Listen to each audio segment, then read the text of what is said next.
Okay, this is a good problem to try to see if you can do before you really learn about this, but just for fun. But this is what's called, has a nested loop in it. It's got a loop within the loop body. So this is going to be important. This will be important for tonight's homework. So what happens here is we have a while loop.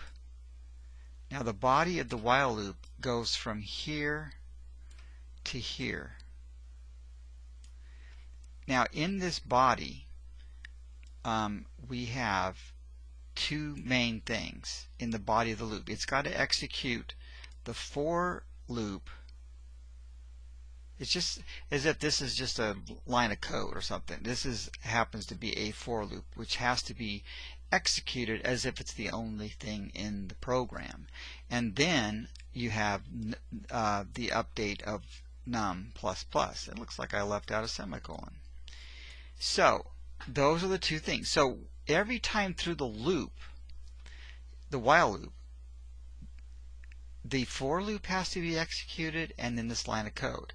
And then if we go back up to while and go jump into the loop, the while loop, we have to do a for loop again and the num++ again. And so you would just keep on doing the for loop, the num++, for loop, num++ until the Boolean expression says, hey, we're done.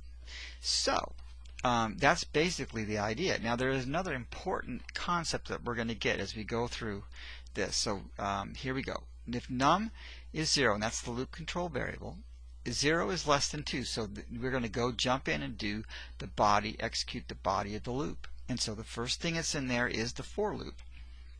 So now we treat this as if this is all we see is the for loop. Don't look at anything else, just do this.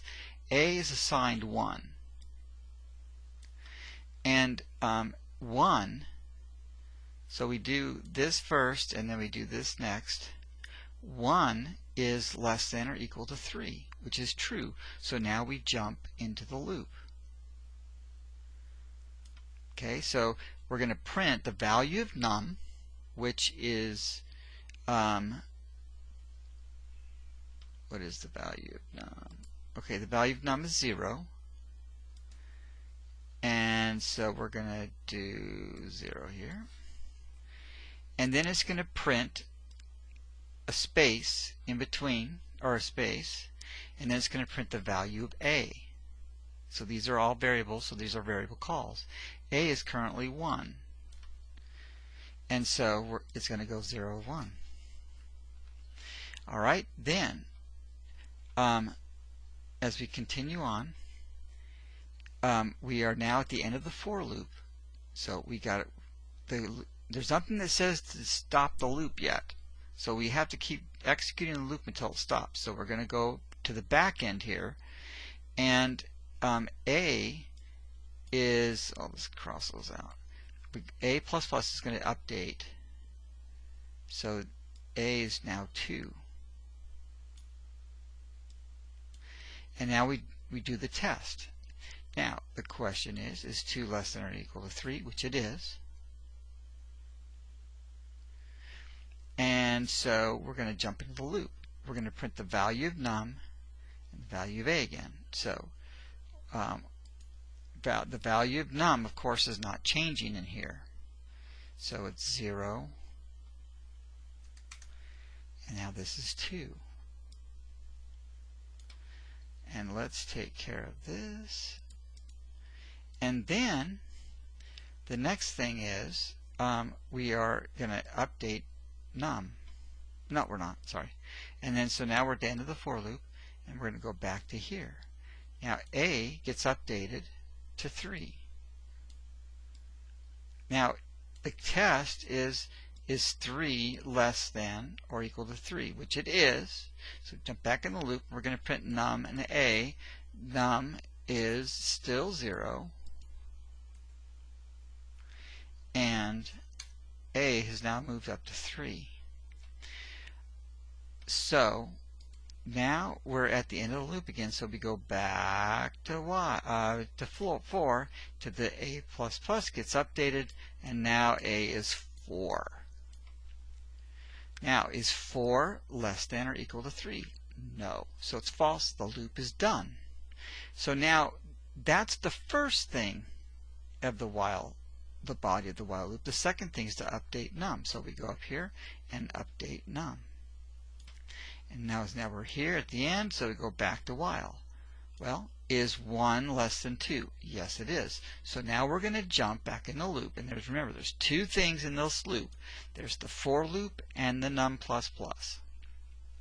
So what we're going to do then is, this is the important thing that I was saying. Whenever you, let's say that now this, by the way, this is called a nested loop. And so that would probably be important to note, is that this is called a nested loop. So when a nested loop has been executed to where it started and stopped, and then later on in the program you come back and you revisit that nested loop, you start over. And that's the important thing. Whenever you revisit you revisit a for loop that has already been started and stopped, you start all over again. You start all over again every time you get to the nested for loop. So A is going to become 1 all over again. And then, so you're going to go through the same thing you already did. So 1 is less than or equal to 3, so we're going to print 1 and 1. A gets updated. 2 is less than or equal to 3. Come in here. Num, again, is not going to change, so we know it's going to be 1 every time here. A is changing, just like up here.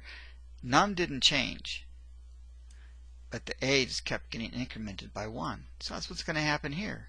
You're going to end up with incrementing this to 3. You're going to go in the loop again and print 1, 3. So things like this, when you see the pattern, you can just follow the pattern, you're good. And so now, then A gets updated to 4 right here. 4 is not less than or equal to 3, so the loop stops. So we're not done yet, though, because we have to finish the while loop. Num++, that means that num becomes 2 now, and 2 is not less than 2, so it kicks out of the loop down to here, and there's nothing left. So the value of num is 2 at this time, and this is how the output's going to come out, though. Alright, so this is the key to nested loops when the for is involved. And that's it.